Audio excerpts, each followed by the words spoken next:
Two ৰঞ্জিতাছ videos মোৰ নৱম শ্ৰেণীৰ ছাত্ৰ ছাত্ৰী। আজি তোমালোকৰ ভিডিঅ' হ'ব তোমালোকৰ হিন্দী কিতাপৰ কবিতা টুটা পৈয়া মানে ভঙা চকা কবিতাৰ আজি আমি আটাইবোৰ প্ৰশ্নৰ উত্তৰ আলোচনা কৰিম। কবিতাৰ কবি নাম ধৰ্মবীৰ ভাৰতী। কবি হৈছে ধৰ্মবীৰ ভাৰতী। তোমালোকে কবি পৰিচয় মুখস্থ কৰি ল'বা। ইয়াত কিতাপত ধুনীয়াকে দিয়া হৈছে, অতিৰিক্ত প্ৰশ্নত আহিব পাৰে। এতিয়া আমি কবিতাত দিয়া প্ৰশ্নৰ উত্তৰ আলোচনা কৰিম। টুটা पहिया মানে ভঙা চকা। अभ्यासमाला बोध एवं विचार और सही विकल्प का चयन करो। शुद्ध विकल्प बाছি उलिওৱা। 1 नং प्रश्न दिया হৈছে रथ का टूटा पहिया स्वयं को न फेंक के जाने की सलाह देता है क्योंकि আমাক ইয়াত বহুতো উত্তৰ দিয়া হৈছে। কোনটো উত্তৰ শুদ্ধ হ'ব আমি এতিয়া আলোচনা কৰিম। ক उसे मरम्मत करके फिर से रथ में लगाया जा सकता है। ख किसी दुस्साहसी अभिमन्यु के हाथों में आकर ब्रह्मास्त्र से लोहा ले सकता है। ग इतिहासों की सामूहिक गति झूठी पड़ जाने पर सच्चाई टूटे हुए पहियों का आश्रय ले सकता है। घ ऊपर के ख और ग दोनों सही है। उत्तर हब घ মানে ক নহয়, শুদ্ধ উত্তৰ নহয়। খ গ দুয়োটাই শুদ্ধ উত্তৰ হয়। কেতিয়াবা তোমালোকক পৰীক্ষাত অকল খ অথবা গ আহিলে তোমালোকে পঢ়িবা ভালকে, তেতিয়াহে তোমালোকে উত্তৰ কৰিবা। ঠিক আছে, ইয়াত দুটাই শুদ্ধ হয় কাৰণে দিয়া হৈছে। কেতিয়াবা পৰীক্ষাত আকৌ দুটাৰ মাজত এটা দিলে কিন্তু এটাহে লিখিবা। এতিয়া আমি 2 নং আলোচনা কৰিম। 2 नंगत दिया হৈছে दुरूह चक्रव्यूह में अक्षौहिणी सेनाओं को चुनौती किसने दी थी। क अभिमन्यु ने, द्रोणाचार्य ने, अर्जुन ने, दुर्योधन ने।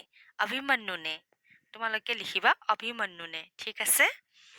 এতিয়া 3 नंग प्रश्न अपने पक्ष को असत्य जानते हुए भी यहाँ किसके पक्ष को असत्य कहा गया है। क युधिष्ठिर का, ख दुर्योधन का, ग अभिमन्यु का, घ कृष्ण का, ख दुर्योधन का। 4 नंग प्रश्न ब्रह्मास्त्रों से लोहा ले सकता हूँ यह किसका कथन है। क भीष्म का कथन, ख परशुराम का कथन, ग टूटे हुए पहिए का कथन, घ भीम के गधा का कथन, ग टूटे हुए पहिए का कथन। ठीक আছে, এতিয়া আমি আ দিয়া প্ৰশ্ন উত্তৰ আলোচনা কৰিম। आ प्रश्न दिया হৈছে निम्नलिखित प्रश्नों का उत्तर दो। तলত দিয়া प्रश्नসমূহৰ उत्तर दिया। क कवि ने अभिमन्यु को दुस्साहसी क्यों बताया है। মানে কবিয়ে অভিমন্যুক দুঃসাহসী বুলি কিয় কৈছে। তোমালোকে প্ৰশ্ন নিজৰ কিতাপৰ পৰা চাই ল'বা। ঠিক আছে, 6টা প্ৰশ্ন দিয়া হৈছে। এতিয়া আমি 6টা প্ৰশ্নৰে উত্তৰ আলোচনা কৰিম। 1 নং प्रश्न कवि ने अभिमन्यु को दुस्साहसी क्यों बताया है। उत्तर कवि ने अभिमन्यु को दुस्साहसी कहा है क्योंकि युद्ध में बड़े बड़े महारथियों के समक्ष वह अकेला तथा निहत्था था, परंतु स्वयं को अकेला तथा निहत्था जानकर उन लोगों के सामने घुटने नहीं टेक देता है जो असत्य का साथ दे रहे थे। प्रश्न दुरूह चक्रव्यूह का महाभारत के संदर्भ में और आज के संदर्भ में क्या तात्पर्य है। दुरूह चक्रव्यूह महाभारतर संदर्भ और आजिर संदर्भर लगत की तात्पर्य আছে। उत्तर महाभारत के संदर्भ में दुरूह चक्रव्यूह का तात्पर्य उस कठिन चक्रव्यूह से है जो अर्जुन पुत्र अभिमन्यु को परास्त करने के लिए रचा गया था। आज के संदर्भ में दुरूह चक्रव्यूह का तात्पर्य समाज में फैले भ्रष्टाचार से है जो चारों ओर अपनी जड़ें फैला चुका है। 3 नंग प्रश्न कवि ने किस तथ्य के आधार पर कहा कि असत्य कभी सत्य को बर्दाश्त नहीं कर पाता। কবিয়ে কি তথ্যৰ আধাৰত কৈছে যে অসত্যই কেতিয়াও সত্যক মানি ল'ব নোৱাৰে। उत्तर कवि ने महाभारत के युद्ध में कौरवों तथा पांडवों के पक्ष के अभिमन्यु के बीच हुए युद्ध के आधार पर कहा है असत्य कभी सत्य को बर्दाश्त नहीं कर पाता। कौरवों के पक्ष से युद्ध करने वाले बड़े बड़े महारथी यह जानते थे वे असत्य के पक्ष में हैं, फिर भी वह सत्य का साथ देने वाले अभिमन्यु की अकेली नियत थी आवाज को दबा देना चाहते हैं। 4 प्रश्न, लघु से लघु और तुच्छ से तुच्छ वस्तु किन परिस्थितियों में अत्यधिक उपयोगी हो सकती है? लघुतकৈও लघु আৰু সৰুতকৈও সৰু কোনটো পৰিস্থিতিত उपयोगी হ'ব পাৰে? प्रश्नत खुदा হৈছে। उत्तर, जीवन में तुच्छ से तुच्छ और लघु से लघु समझे जाने वाली वस्तु अथवा व्यक्ति भी कभी असत्य और अन्याय से लड़ने में अत्यधिक उपयोगी और शक्तिशाली सिद्ध हो सकती है। 5 प्रश्न दिया হৈছে, इतिहास की सामूहिक गति का सहसा झूठी पड़ जाने का क्या आशय है? इतिहासৰ সামূহিক গতি হঠাৎ মিছা হৈ যোৱাৰ কি কাৰণ বা অৰ্থ আছে?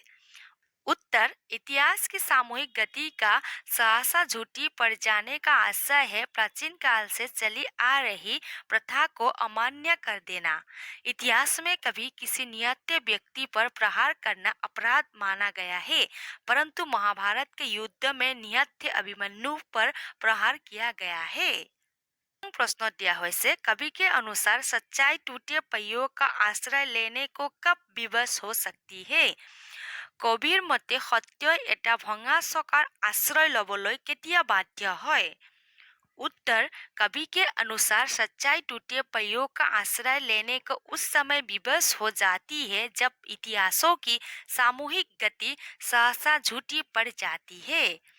এতিয়া আমি আলোচনা কৰিম কিতাপত দিয়া হৈছে ভাষা এবা ব্যাকৰণ জ্ঞান। আমাক ইয়াত ব্যাকৰণৰ প্ৰশ্ন দিয়া হৈছে। 1 নংত দিয়া হৈছে নিম্নলিখিত शब्दों में से प्रत्यय अलग करो। আমাক ইয়াত শব্দ দিয়া হৈছে প্ৰত্যয় মানে বেলেগ কৰি লিখিবলৈ দিয়া হৈছে।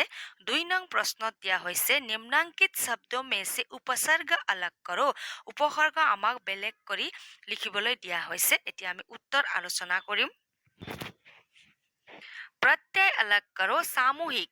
प्रत्यय माने पिছত जितु যোগ হয় শব্দ তাকে प्रत्यय বুলি কোৱা হয়। তোমালোকে ব্যাকৰণত ভালকে বুজিছা সাগে। সামূহিকত কি আছে ইক, समूह যোগ ইক, পিছত কি যোগ হৈছে ইক। आवश्यकता মানে কি যোগ হৈছে পিছত তা, आवश्यक যোগ তা। सनसनाहट आहट মানে পিছত কি যোগ হৈছে आहट, सनसन যোগ आहट। पाठक अक, पाठ যোগ अक, পিছত কি যোগ হৈছে অক। পূজনীয় ইয়, পূজন যোগ ইয়, ইয় হব प्रत्यय। ঠিক আছে। পৰীক্ষিত ইত, পৰীক্ষা যোগ ইত মানে ইত যোগ হৈছে। ঠিক আছে। পিছত পিছত যি যি যোগ হৈছে ইয়াত মই ধুনীয়াকে দেখাই দিছো। ইয়াত লিখি দিছো চোৱা। পিছত লিখাখিনিয়ে ইয়াত উত্তৰ হব মানে प्रत्यय সদায় পিছত যোগ হয়। ঠিক আছে। उपसर्ग अलग करो। আমাক উপসৰ্গ বেলেগ কৰি লিখিবলৈ দিয়া হৈছে। যেনেকে দুঃসাহস, দুষ হব মানে আগত যোগ হৈছে দুষ হয়নে, দুষ যোগ সাহস। অনুদার, অনুযোগ দার, অনুযোগ হৈছে আগত। বদসুরত, বদ যোগ সুরত, বদ আগত হৈছে যোগ হয়নে। নিশ্চিত, নিশ্যোগ চিত। বেকাৰী, বেযোগ কাৰী। অজ্ঞানী, অযোগ জ্ঞানী, অযোগ হৈছে আগত। ঠিক আছে। ইয়াত তেওঁ পিছত যোগ হোৱা লিখিলো, উপসৰ্গ আগত যোগ হোৱা লিখিলো। ঠিক আছে। ইয়াত মই ধুনীয়াকে লিখি দিছো। পৰীক্ষাত আহিলে তোমালোকে মনত ৰাখিবা প্ৰত্যয় অলগ কৰো বুলি ক'লে পিছত যোগ হোৱা লিখিবা। ঠিক আছে। তেতিয়া তোমালোকৰ উপসৰ্গ নিজে মনত আহি যাব হয়নে। মনত ৰাখি ল'বা। আশা ৰাখিছো তোমালোকে আজিৰ ভিডিঅ' বুজি পাইছা বুলি। নতুনকৈ আহিছা যদি চেনেল ছাবস্ক্ৰাইব কৰি থৈ দিবা। নতুন নতুন ভিডিঅ' নটিফিকেশ্যন পোনপ্ৰথমতে পাবা। আজিৰ কাৰণে ধন্যবাদ। আকৌ লগ পাম আমি নতুন ভিডিঅ'ত।